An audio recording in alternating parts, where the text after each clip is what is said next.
নমস্কার। শেয়ারবাজ থেকে আমি শাশ্বত মিত্র। আমার এডুকেশনাল চ্যানেলে আপনাদের সবাইকে স্বাগত। প্রথমেই একটা ভালো খবর দিই আপনাদের, যেহেতু আপনাদের সঙ্গে আমি সবসময় আপডেট দিই, আমি যা বলি তার আপডেশন আমি সবসময় রাখি।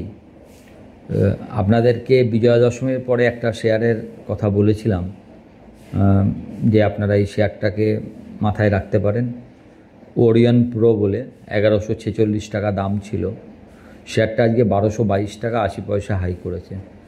মানে মোটামুটি আপনার 7-8% দিয়ে দিয়েছে, 7-8%। বেশি দিন হয়নি, 5-7 দিন হয়েছে হয়তো। তো আপডেশন আপনাদের দিয়ে রাখলাম। আমি ভাবছিলাম 1250-1300 অবধি যেতে পারে, তো 1222 টাকা 80 আজকেই গেছে, এবং লাস্টে মনে হয় বন্ধও ভালো জায়গায় করেছে, 1194 টাকায় মনে হয় বন্ধ করেছে। তো এই মার্কেটে আজকে যেখানে দেখছেন পৃথিবীর বেশিরভাগ ইন্ডেক্স মাইনাসে রয়েছে, আমাদের ইন্ডেক্সও নিফটি মাইনাসেই বন্ধ হয়েছে, 25,287 মনে হয় বন্ধ হয়েছে। তো সেই হিসাবে শেয়ারটা ভালো পারফর্ম করেছে। এখন বিশ্ব মার্কেটে একটা প্রবলেম হয়ে গেছে, একটা লোকের খামখেয়ালির ওপর মার্কেট চলছে আর কি। বহুদিন পর ইন্ডিয়ান মার্কেট একটা পজিটিভ নোটে গেছিলো শুক্রবার, 25,280 ওপরে বন্ধ। এবং সবথেকে বড় কথা হচ্ছে, প্রায় 5-6 মাস পর এফআইআই টানা 4 দিন ক্যাশ মার্কেটে বাই করেছে, এবং ক্যাশ ফিউচার এবং ইন্ডেক্স মিলিয়ে পুরোটাই বাই এসছিল।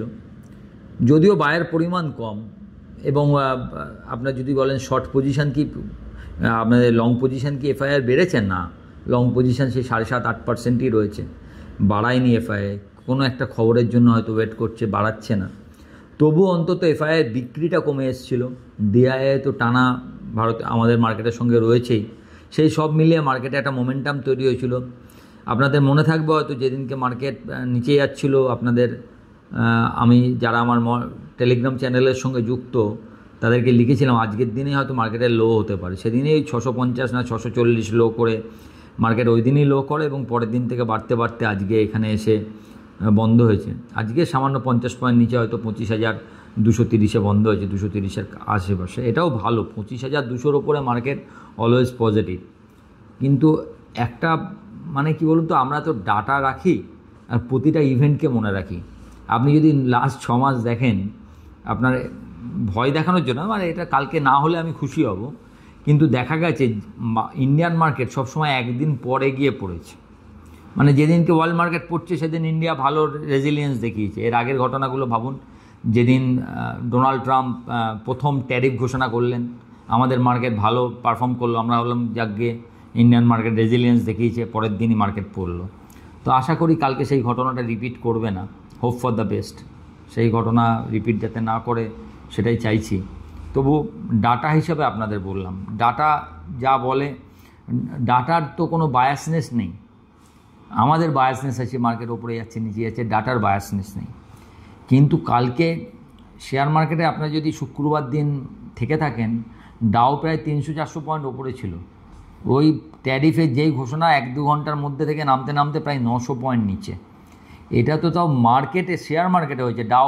ডাও তার আগে ন্যাসড্যাক লাইফাই করেছে ওই দিনই শুক্রবার, সেখান থেকে 2.5% মাইনাস, 2.5 না 3%, S&P 2% মাইনাস। মানে broad base selling, across the board selling যাকে বলে, সেরম হয়েছে।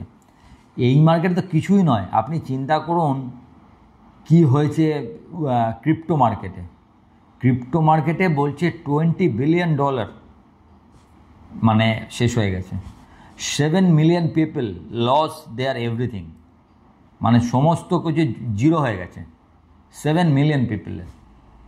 এখন আপনারা জানেন আমি ক্রিপ্টো নিয়ে কোনোদিনই খুব একটা আশাবাদী নই, যদিও ক্রিপ্টো আগামী দিনের ব্যাপার স্যাপার, কারণ যার বেস কি সেটা বোঝা যায় না, তাতে নিয়ে খুব মুশকিল। এসব কথা বললে অবশ্য লোকে অন্যরকম বলতে পারে, কিন্তু আই এম স্ট্রেট, আমি যেটা ভাবি সেটা বলি, কোনো মুখোটা নেই। তো আমি ক্রিপ্টোকে আমার কোনোদিনই মনে হয় না যে একটা আলাদা অ্যাসেট ক্লাস বলে। গোল্ড, সিলভার, ক্রুড, আপনি যাই বলে, এগুলো একটা বেস আছে, আমার অ্যাসেট ক্লাসগুলো মনে হয়। টাকা, এগুলো সব অ্যাসেট ক্লাস একটা, কিন্তু ক্রিপ্টো আই ডোন্ট থিঙ্ক, মানে খুব রিস্কি আর কি। আপনি কী হিসাবে নিচ্ছেন, কেন বাড়ছে, কারুর একজন মন মর্জির ওপর।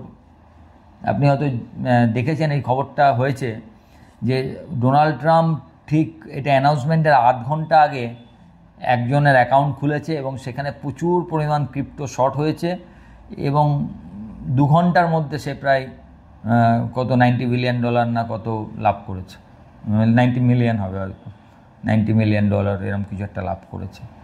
আমি দেখছিলাম চট করে। তো যাই হোক, মানে সমস্ত অ্যাসেট ক্লাসে সেই মুহূর্তে পড়েছিল। প্রবলেমটা কি? প্রবলেমটা হচ্ছে, মেন প্রবলেমটা আগে বুঝে নিন। রেয়ার আর্থ ম্যাগনেট, যেটা আপনার সেমিকন্ডাক্টর বলুন কি বিমান বানাতে বলুন, এই বোমারু বিমান B-35 যে বানাচ্ছে আমেরিকা, যে বানায় এত বড় বড় বিমান, সবেতেই এই রেয়ার আর্থ এবং রেয়ার আর্থ ম্যাগনেটের দরকার পড়ে। এই রেয়ার আর্থ ম্যাগনেটের প্রায় 70 থেকে 80% কন্ট্রোল করে হচ্ছে চায়না। তো চায়না একটা কথা বলেছে খালি, যে এরপর থেকে নিজের বন্ধু দেশগুলোকে বলেছে যে তুমি কোনো কারণে আমার থেকে রেয়ার আর্থ নিয়ে আমেরিকায় এক্সপোর্ট করবে না। And that's what triggered America. Donald Trump সেই ট্রিগার্ড হয়ে 100% ট্যারিফ লাগিয়েছে। আবার দেখবেন রোববার রাত্রিরে আবার একটা টুইট করেছে যে শি জিনপিং খুব ভালো লোক, ও বুঝবে, ও নিজের দেশকে নিশ্চয়ই খারাপ জায়গায় নিয়ে যাবে না এবং কারোর কিছু হবে না, সব ভালো হবে। মানে এটাকে মেকগুড করতে চেয়েছে। ওই টুইটটা না এলে আজকে হয়তো মার্কেটের অবস্থা আর একটু খারাপ হতো। ওই টুইটটা কিছুটা পজিশন দেখবেন, হয়তো ডাও প্রায় 400 পয়েন্ট ওপরে আছে, ডাও ফিউচার আজকের জন্য। টুইটটাকে একটু, জায়গাটাকে একটু স্থিতাবস্থা আনবার চেষ্টা করেছেন। কিন্তু এই যে নতুন করে যে ট্রেড নিয়ে যে একটা নতুন করে একটা গোলমাল বাঁধলো, এটা মার্কেটের জন্য মোটেই ভালো নয়। কারণ যখন মার্কেট ভাবছিল যে আমরা অন্তত একটা সেফ, যা হয়েছে হয়েছে, এর থেকে ওয়ার্স্ট কিছু হবে না, এখন এই 100%-এর পর এটা আরও ওয়ার্স্ট হলো।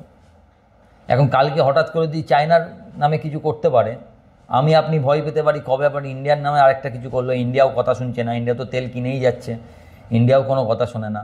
ইন্ডিয়ার ওপরেও আমি 100% চাপাবো বলতেই পারে। চায়নার ওপরে এখন 30 + 100, 130%। তাহলে ইন্ডিয়ার ওপর 50-এর পর আবার 100 চাপালে 150% হয়ে যাবে। মানে ওয়ার্স্টের লেভেলটা কোথায় যাচ্ছে বোঝা যায় না। যখনই আমরা ভাবছি এই অবধি হওয়ার পর না আর কিছু হবে না, এটা ঠিক আছে, সেই জায়গাটা দিচ্ছে না। তবে মার্কেট যথেষ্ট আজকে রেজিলিয়েন্স দেখিয়েছে। ব্যাংক মোটামুটি ভালো ছিল, কিছু কিছু শেয়ার আপনি দেখলেন তো, প্রথমেই আপনাদের অরিয়ন প্রোর কথা বললাম। MCX মানে মার্কেট রিলেটেড যে শেয়ারগুলো, ক্যামস, BSE, MCX, CDSL, এরা সব ভালো ছিল। একটুখানি পড়েছে হচ্ছে আপনার মেটালটা, তার কারণই ছিল, কারণ মেটাল আগের দিন 3%, 4% করে শুক্রবার পড়েছিল। আজকে যদিও সকালবেলা সব গ্রিনে খুলেছে, কিন্তু শুক্রবার বড় সেলিং এসেছিল মেটালে। তাহলে মেটাল সামান্য পড়ার কথাই ছিল এবং সেটাই হয়েছে, বড় কিছু নয়। এখনও মার্কেটের স্ট্রাকচার ভাঙেনি। আমি মনে যাই ভাবি না কেন আলাদা, ডাটা যখন দেখবেন, চার্ট যখন দেখবেন, সেটা আলাদা। যে চার্ট এখনও কোনো স্ট্রাকচার মার্কেটে ভাঙেনি।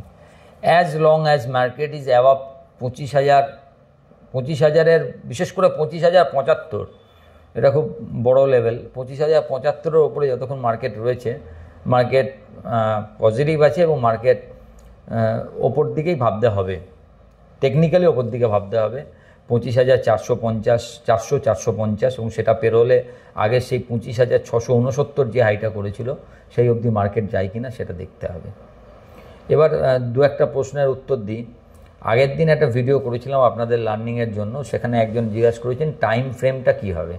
এখন আপনি যেরমভাবে দেখছেন সেটাই আপনার টাইম ফ্রেম। ইন্ট্রাডে দেখলে 5 মিনিটের চার্টে দেখবেন, আর যদি লংয়ে কিছু দেখতে চান 1 ডে চার্ট দেখবেন।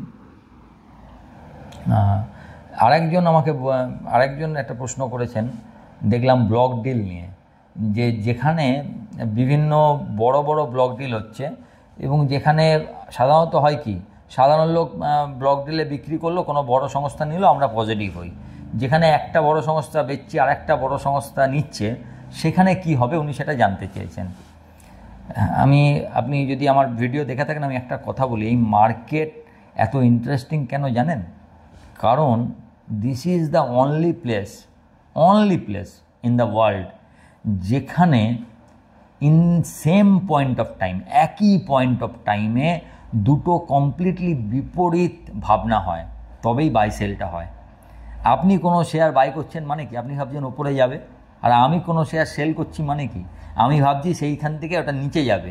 আপনি যে পয়েন্ট থেকে শেয়ারটার ঊর্ধ্বগতি ভাবছেন, আমি একই পয়েন্ট থেকে শেয়ারটা নিম্নগতি ভাবছি, তাই তো? তবেই তো আমি সেল করছি। একই ব্যাপার এই দুটো বড় ফান্ডের ক্ষেত্রে। দেখবেন একটা রেজাল্ট বেরোনোর সঙ্গে সঙ্গে, এই টিসিএসের রেজাল্ট বেরোলো, দেখবেন সিটি আর জেফ্রিজ, না সিএলএসএ আর জেফ্রিজ দুটো কমপ্লিটলি অন্য ভিউ দিয়েছে। একজন টার্গেট দিয়েছে 4500, একজন 2900, 2700 হবে, এরকম একটা টার্গেট দিয়েছে। তার মানে কি, একই পয়েন্ট অফ টাইম, একই রেজাল্ট, একই টাইম ফ্রেম, দুজনের ভাবনা কমপ্লিটলি আলাদা। And that's the beauty of this market. এই মার্কেটে এত ইন্টারেস্টিং, আপনি এত ইন্টারেস্টিং পান কেন? সেই জন্যে। সুতরাং ওখান থেকে আপনাকে বুঝতে হবে যে আপনার নিজের, ওদের দুজনকে আপনি দেখলেন কারা, তাদের ট্র্যাক রেকর্ডটা আপনি দেখতে পারেন, এর আগে ওরা যে বলেছে সেটা কি আছে, তারপর আপনাকে নিজে ভাবতে হবে। আমি সবাইকে একটা কথা বলি, দেখবেন আমি অনেকেই আমাকে বলেন যে চার্টের কথা, এইসবের কথা, তো আমি সবসময় বলি যে ফান্ডামেন্টালি আগে ভালো করে দেখবেন। শেয়ারের সবথেকে বড় জায়গা কি জানেন? আপনি সস্তা দামে শেয়ারটা কিনতে পারছেন কি না। আপনি যদি দামটা বুঝতে পারেন যে দামটা সস্তা আছে কি না, আপনার কিচ্ছু জানার দরকার নেই। ভ্যালুয়েশন গুড, আপনি রাখুন, আপনি সেটাকে ভাবুন, রেজাল্ট দেখুন, আপনি সবসময় মার্কেটে পয়সা করবেন। তো ভ্যালুয়েশনটা আপনাকে বুঝতে হবে। যাই হোক, আমি পরবর্তীকালে আরও ভিডিও করব আপনাদের যখন এই শিক্ষণীয় ভিডিও ভালো লেগেছে, যে কী হিসাবে দাম দেখবেন, অপশানে কেন প্রথমে যাবেন না, দেখলে কি কি দেখবেন, এই সমস্ত নিয়ে একটা সিরিজ করবার ইচ্ছা আছে। যেরকম সময় পাবো অবশ্যই আপনাদের সঙ্গে করব। দু একজন আরও মজার কথা লিখেছেন যে সবই যখন আপনারা নিজেরা ট্রেড করুন, এত জ্ঞান দিচ্ছেন কেন? দাদা, আমি জ্ঞান দিচ্ছি না, এটা আপনার মনে হলে দেখবেন, না মনে হলে দেখবেন না, এটা তো আপনার হাতে। আমি তো আপনাকে জোর করে দেখাতে পারবো না। আমার মনে হচ্ছে অনেকে উপকৃত হয়, অনেকে আমাকে বলেন, যতজন খারাপ বলছেন তার অন্তত 100 গুণ লোক বেশি ভালো বলেন, তো তাদের প্রতি একটা দায়বদ্ধতা আছে, সেই জন্য করতে হয়। আরেকজন বলেছেন যে আপনি একটা জিনিস শেখাচ্ছেন এত কাঁচুমাচু মুখ করে কেন, মনে হচ্ছে তো নিজেই শিখছেন। হ্যাঁ, এইটা একদম সত্যি কথা বলেছেন, আমি আপনাকে অ্যাপ্রিসিয়েট করছি। আমি সবসময় শিখি, কারণ এই মার্কেটে যেই শিক্ষক হতে গেছে তার অবস্থা কি হয়েছে সে লোকজন জানে আর কি। তো আমি চিরকাল এই মার্কেটে ছাত্রই থাকতে চাই, এবং এই এমন একটা মার্কেট যেখানে আপনি কোনোদিন শিক্ষক হতে পারবেন না, প্রতিদিন আপনাকে কিছু শিখতে হবে, এবং সেটা হাম্বেল ভাব, একদম নতমস্তকে, স্ক্রিনের কাছে নতমস্তক হয়ে প্রতিদিন শিখুন। কখনো ভাববেন না আমি শেখালে কি আছে। আপনি যদি কালকে একটা নতুন কিছু জানেন, আপনি যদি আমাকে দেখান, আমি সবথেকে খুশি হব। I will be your first student, কারণ এমন অনেক কিছু আছে এখনও আমি জানি না, এতে কোনো অসুবিধা নেই। যাই হোক, ভালো থাকবেন। মার্কেট কালকের দিনটা দেখে নিন, কালকের দিনটা পেরিয়ে গেলে আশা করি মার্কেট ঠিক হবে। যদি না, যিনি আছেন ওনাকে তো নিয়ে কিছু বলার নেই, কালকে আবার কিছু বললে জানি না কি হবে।